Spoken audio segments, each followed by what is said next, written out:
Hello, welcome, and thanks for joining us for this episode of The History of Music. Today we will take a deep dive into the history of our city's music and take a look at the earliest forms of music known in Milwaukee. Going back in time to discover what gave Milwaukee its musical landscape, shaping it into what it is today. To get a better insight, we'll now take a look at a public service librarian down at UW-Madison who has a love for history and music to get a better understanding of Milwaukee's early music years. Known in Milwaukee, I would say, has to be probably the Potawatomi people who lived on the land long before the European settlers came and discovered the area. So I would say drumming and singing were definitely the earliest forms of music known in Milwaukee before it was known as Milwaukee. Of course, then in the 19th century, as European settlers came into the area and fur traders came and people started to set up shops and inns and businesses and settle the area, I would say the earliest forms were probably both church music, singing and or piano and organ accompaniment, and folk musics of various types from the various immigrant communities who came. The Germans, the Czechs, the Scandinavians, the Welsh, the Scottish, the English, all kinds of people came to what became Milwaukee in 1846 was when it was established. So probably mostly church music, singing, and some instruments, like the banjo was popular, fiddles were popular, anything that you could carry easily. It wasn't easy to tote a piano or an organ, but once the people got there, they could have things shipped from the east. Then also the types of musicians who would play in taverns, because the two places that the immigrant communities established upon arrival were churches and taverns. So you had people in churches, whether they were Catholic churches or Protestant churches of various denominations, with their music, their traditions of singing for worship. And there were also a lot of Jewish people who came among the waves of immigrants, so they were setting up their places of worship, their temples, synagogues, and that music tradition was happening, but also what was happening in the taverns, different types of music, basically to facilitate dancing, let's say, and concert halls started to be built. And during the warmer months, which actually happened in Milwaukee, as we know, the city of festivals, people would have outdoor concerts in the parks. Schlitz Park was a very popular place, and sometimes they would have operas staged or songs sung from operas, as well as art songs or just popular songs of the day that people were composing, both in Milwaukee and bringing in music from outside that they brought with them as the immigrants came to settle in what was known as Milwaukee at that point. Well, the people gathering to listen to musical performances, again, as I was saying, would have happened probably in various locations. They would have been in churches, but also in concert halls that were being built, and in taverns, in inns. I know that Solomon Juneau, who settled what was then called Juneautown, which is now thought of as East Town, and he was the first mayor of Milwaukee. He built the first inn in the city in the area east of the river, between Lake Michigan and the river. The West Town neighborhood was Kilbourne Town, another one of the settlements, and that was a very popular area for performances, and it's still one of the dominant entertainment districts of the city of Milwaukee here in the 21st century. So Turner Hall, which is still standing, was built in 1882, and that was a center of musical performance as well as dances, as well as all sorts of other activities that the German community who settled mostly in Kilbourne Town established. So that was a very popular area to gather. George Walker had settled what is called Walker's Point, just south of downtown, and there were a lot of places there that people performed music as well. So Walker's Point, Kilbourne Town, and Juneau Town came together to form the city of Milwaukee originally. So those three areas were sort of the areas that people would gather. And again, taverns, churches, concert halls, parks.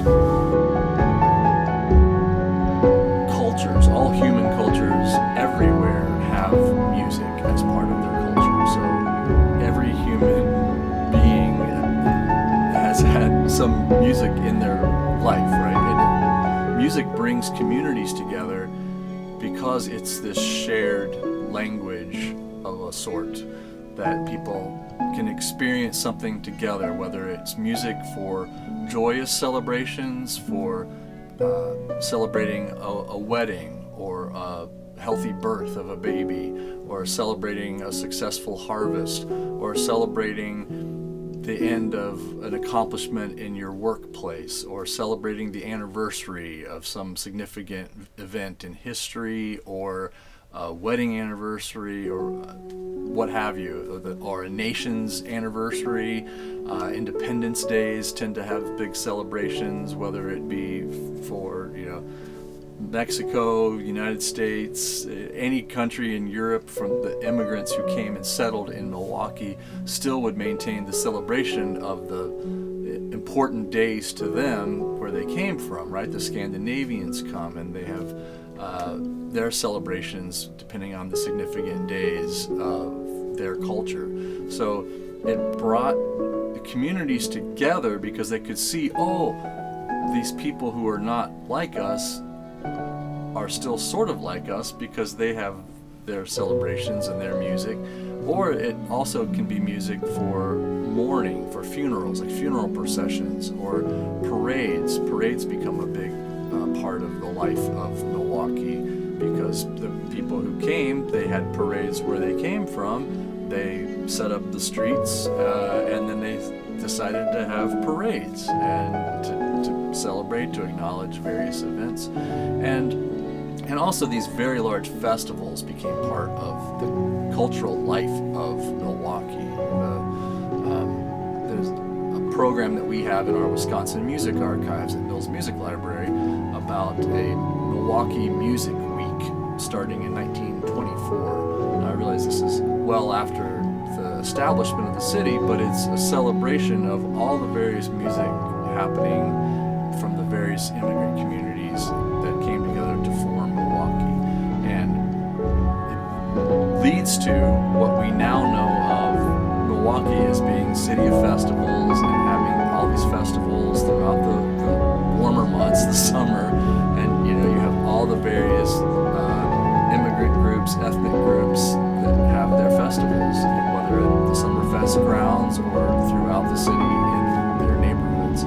And so it's still that part of the early musical life of Milwaukee is still alive and thriving in the city.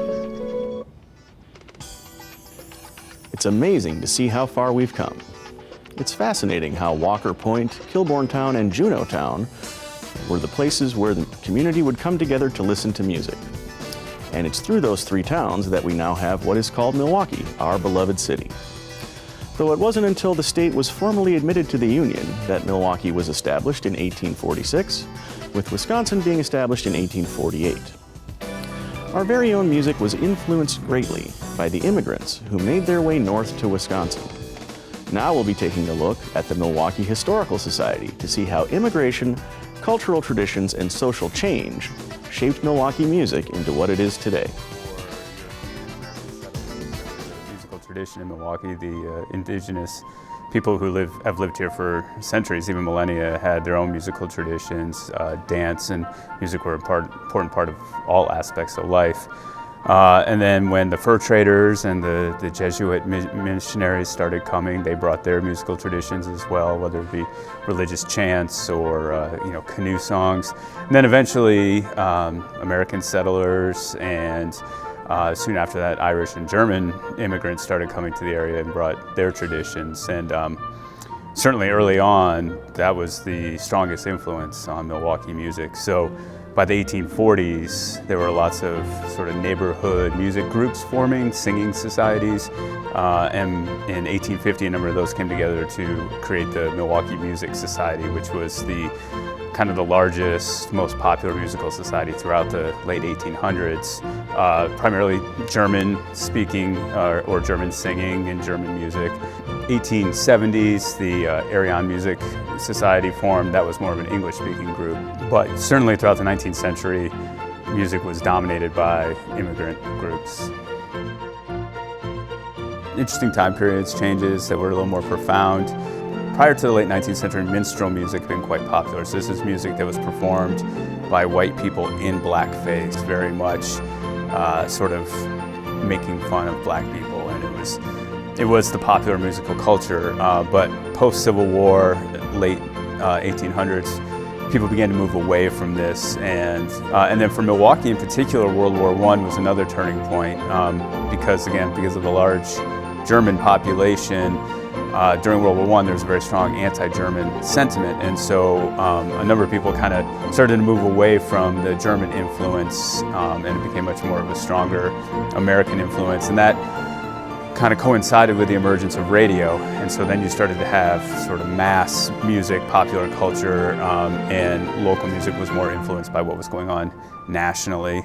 At this time, jazz was emerging too, which was kind of it was a music by and for black people, but it was also music that was embraced by sort of anti-establishment white people as well. And then, of course, in the 1960s, you had the emergence of a very strong counterculture, and so certainly in the Brady Street area, east side of Milwaukee, you start to see a lot of rock bands, folk groups, and eventually punk bands and alternative music emerge as well.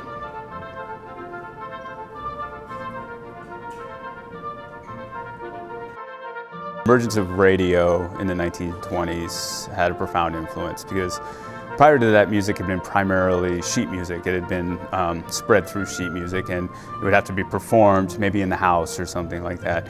And with radio in the 1920s taking off and becoming widespread throughout the United States, people began to hear and experience the original performers, and recordings really took off at that time too. So now music was consumed in a different way. It was consumed as a recording, and people in Milwaukee sort of learned about different styles of music, and things like jazz and popular song took off more so than maybe some of the ethnic music that had been sort of the core prior to that. World War II had another profound effect. After World War II, Milwaukee became not just a city where music was performed and created, but also a city where things like publishing took place. Recording companies opened up in Milwaukee as well, and so there was sort of a technological side to it. And then, maybe one of the biggest things that happened to shape Milwaukee music was the emergence of Summerfest in the late 1960s. And now Milwaukee went from sort of being a small regional place where touring bands would come to, but usually because they were going to Chicago and then they would come up to Milwaukee. Summerfest brought them here for a reason and kind of put Milwaukee on the map as a musical destination for national acts. It's interesting, Milwaukee is a relatively small city. It's away from the coasts where people naturally connect some of the biggest musical names and acts. So whether it be Hollywood and LA, or whether it be New York, or Chicago and some of the other cities. But Milwaukee has really kind of held its own over the years. So even as early as the mid-19th century, some of the singing societies that were in Milwaukee traveled all over the country and competed in contests and things like that, and huge singing festivals were held here with 10,000 people coming and performing. By the 1920s, you had people like Woody Herman, who would go on to be a great jazz band leader, traveling the country. You had Pee Wee King, who was born in a Polish-speaking household on the South Side, who eventually in the 1930s became a country musician, went on to write 400 songs, including the Tennessee Waltz, which is arguably one of the most famous country songs.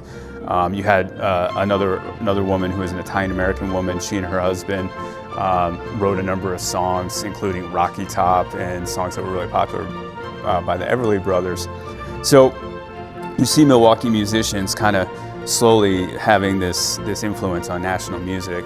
And then, you know, a number of artists emerged in the mid to late 20th century, whether it's Al Jarreau or Steve Miller, the Violent Femmes, Bodines. And so Milwaukee kind of went from, again, this ethnic-based, neighborhood-based sort of really small music scene to growing and emerging and eventually being, you know, a kind of a center point of music in the Midwest and throughout the country.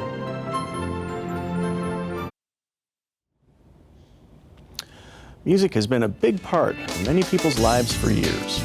For many historical cultures, it's a way to connect with others and bring a piece of your life into their own. It is a way for us to express who we are and where we come from. And it is part of the core center of our city and for many places around the world. I'm your host, Eric Janners. Thank you for joining us.